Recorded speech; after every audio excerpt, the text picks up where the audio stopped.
Good evening, I'm Shane Jones, leading the news at 7.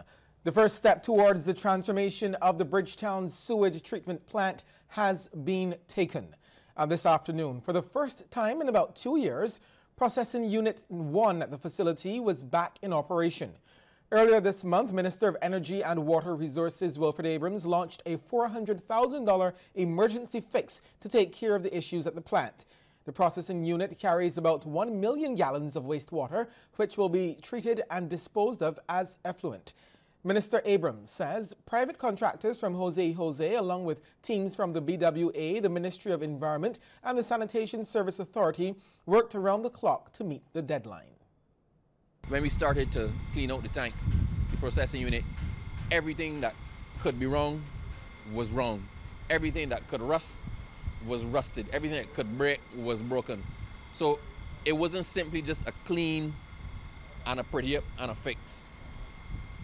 In the last 3 weeks, even accounting those days lost for rain and some other issues, we've managed to entirely rebuild this processing plant, to processing unit, to the point where, unless something really unforeseen happens, we don't think we have to look back at this plant, this unit, for another 15 years.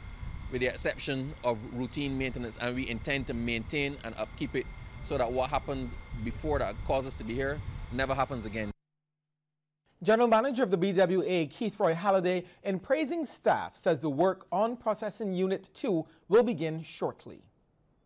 Of course, it follows that once this unit is up and running over a number of days, the work starts again in respect of processing Unit number 2.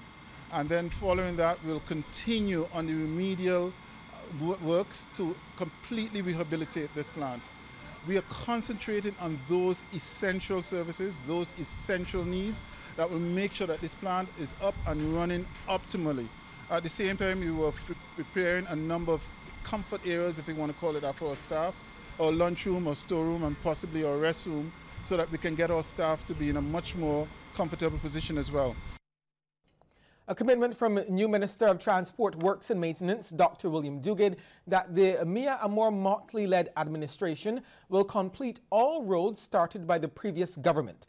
Dr. Duguid gave the assurance as the House of Assembly debated a resolution to move $7 million from the Consolidated Fund to supplement the estimates. He raised the alarm that although work was undertaken by contractors, they are yet to be paid. These contractors have expended their own money to take some of these roads 65% of the way. Can you imagine that not one contractor has received a cent from this project as yet? Some of them would have expended almost $1 million, and they have not received a cent. Some of them, I understand, have been brought to the brink of bankruptcy because the government did not see it fit to pay them for the work that they have done. Dr. Duguid says the government is doing all the work necessary to improve Barbados road infrastructure. He wants to see provisions made to accommodate utilities. It is unconscionable that we go and complete a whole road and then a year or 2 years later come and dig that road back up to put in a trench for natural gas. So we are not only assessing the water supply, changing the water pipes and the roads before we do the final surface, but also I intend to get all the services such as natural gas put in before the final layer is done. Minister in the Ministry of Housing, Lands and Rural Development, Charles Griffith, who is the MP for St. John, made a plea for his constituency to be given attention as it relates to road repairs. He has also extended an invitation to the Minister of Transport to take a first-hand look at some of the challenges. At university, I watched a movie called I, the Worst of All. And I believe when it comes to roads in Barbados, my constituency is the worst of all. So I am here asking the Honourable Member for Christchurch West to please remember St. John when you deal with your distributions.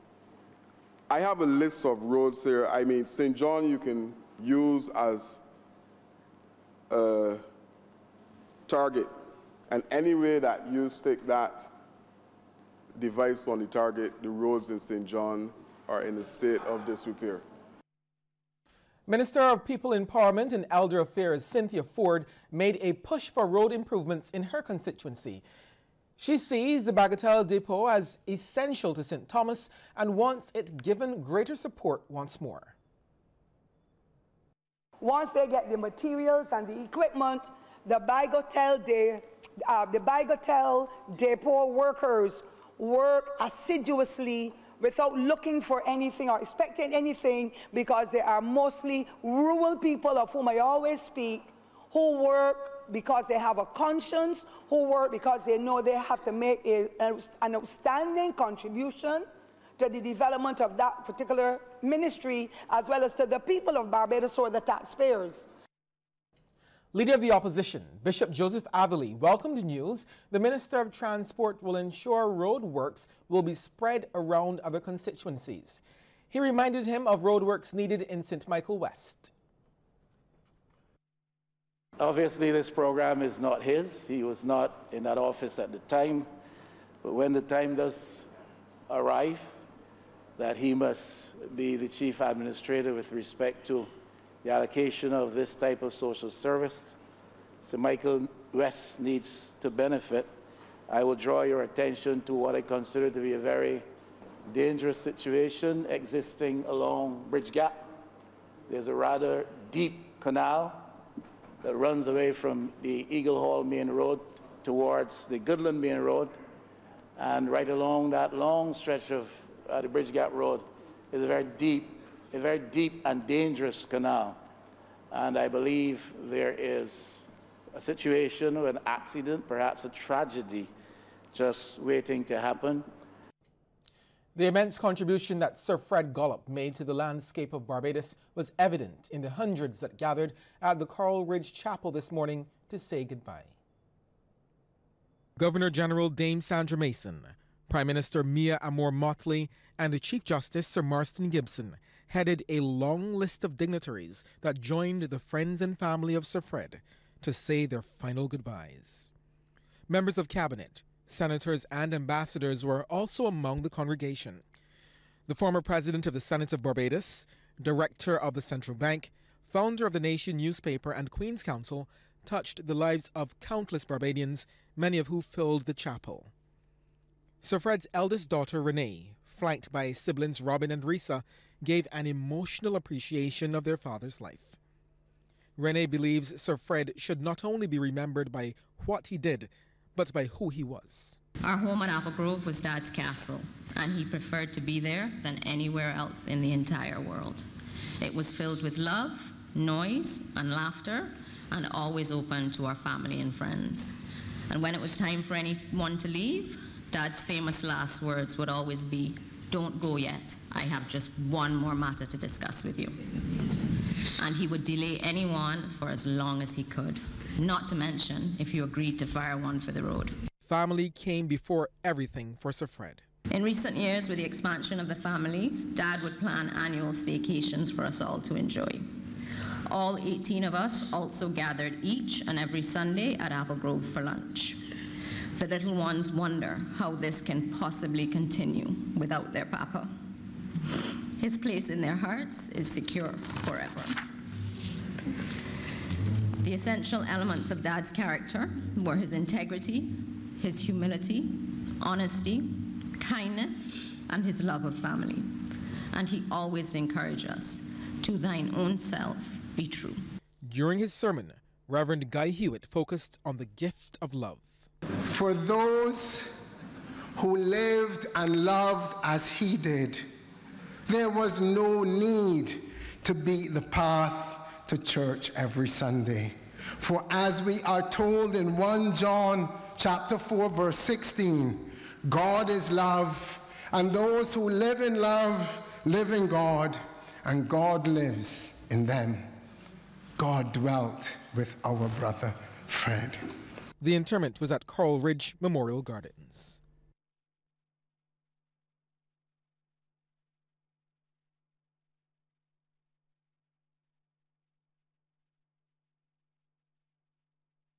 With the hurricane season very much upon us, at least one district emergency organization is well prepared to respond to natural disasters. Over the weekend, the St. James South DEO put on a simulation tabletop exercise of a Category 5 hurricane passing over Barbados. When we visited, the St. James South District Emergency Organization was into the mop-up exercise of the aftermath of the hurricane, with the Emergency Operating Center at the Haynesville Outpost activated. Chairman Richard Burke explained the simulation. We are looking at one of our major disasters happening so far with an explosion at Desmond's Pastor and one person in the gully floating. So we have our team who is out on the ground, participation in the recovery, and also making an assessment of the area, rendering the help of the Barbados Forest Service. We also want to give our plan for the area in terms of how we're going to deal with the most vulnerable persons, and how we are about to deal with any disaster here at the EOC. Deputy Chairman David Hall said while the cleanup process is important, preparation is vital. If you do have to seek shelter, go to a shelter, whether it's Category 1 or Category 2, you still have to be mindful of the fact that flooding may have occurred in certain areas. As far as that is concerned, we would like the residents in whatever area, if that area is known to be a flood-prone area, to be proactive and try to clear these areas. We can't rely on the government to clear all of these areas for us. We have to be the first responders in situations like this. So we just need for them to be mindful of that. The hurricane season began on June 1st and runs until November 30th. Barbados' strides in addressing its adolescent pregnancy rates have been commended. But liaison officer with the United Nations Population Fund, Denise Blackstock, says more needs to be done to see a further reduction. Ms. Blackstock's comments came during the second annual Sexual and Reproductive Health Conference over the weekend. There are some barriers that affect adolescents' access to sexual and reproductive health, and some of these have to do with challenges in the policy and legislative framework, where we have at 18, an adolescent is eligible to do everything else as an adult, but then we have the age of sexual consent at 16. So what we have is a discrepancy between the age at which a minor can have sex, but then there is an age when they're considered an adult. This creates friction and tension in the policy and legislative framework. As the Trinity School term draws to a close and senior students look towards their careers, students of the Rock Christian School are already dreaming of what they want to be when they grow up. We hear more from Kishmar Sinjust. What started off as a social studies project has blossomed into a career day of sorts at the Rock Christian School. Focus was placed on the nation's community helpers. The excitement from the kindergarten students grew, and they were allowed to dress up as professionals of their choice. We did a project, and they all made up what they want to say about why they want to be that particular community helper. And that's how the whole thing came about, where the children then were very excited, and I decided then the last day I would allow them to dress up in their community helper clothing, and make them feel a bit like, yes, I'm a doctor, or I'm a veterinarian, or a construction worker. And I must say that they were very, very happy. In class KG4, there was a potential future pilot, along with nurses, doctors, a postman, a construction worker, police officers, dentists, and vets. And you are a pilot. What's your name? Kayda Thompson. And why you want to be a pilot? Because I just want to fly an airplane so high. Now what are you, Ethan? A scientist. Scientist? So what is the scientist going to do? I'm going to ask questions. Yes, ma'am. And you are? A teacher. And why would you want to be a teacher? Because I I've grown up in a family of teachers. What do you want to be? A dentist. Wow, why you want to be a dentist? Because you take care of people's teeth. And what are you saying? A postman. A postman. Why you want to be a postman? To deliver mail to everybody. And what are you, Cap? A construction worker. Why you want to be a construction worker?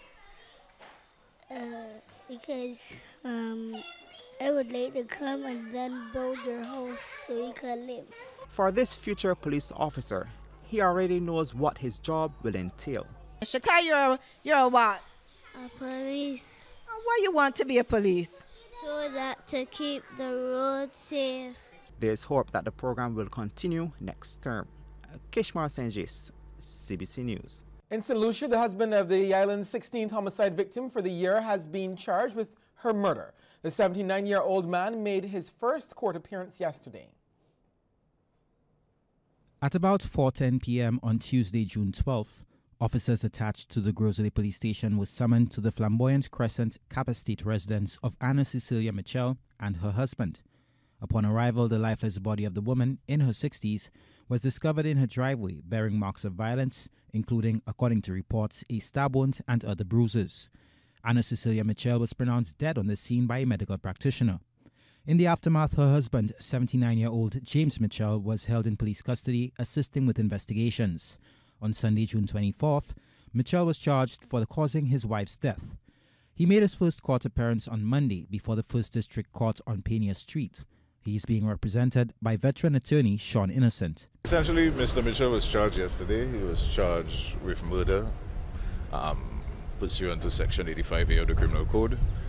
Today was his first hearing, or initial hearing as the case may be, and accordingly he's been remanded until such time as further determination can be made regarding his position.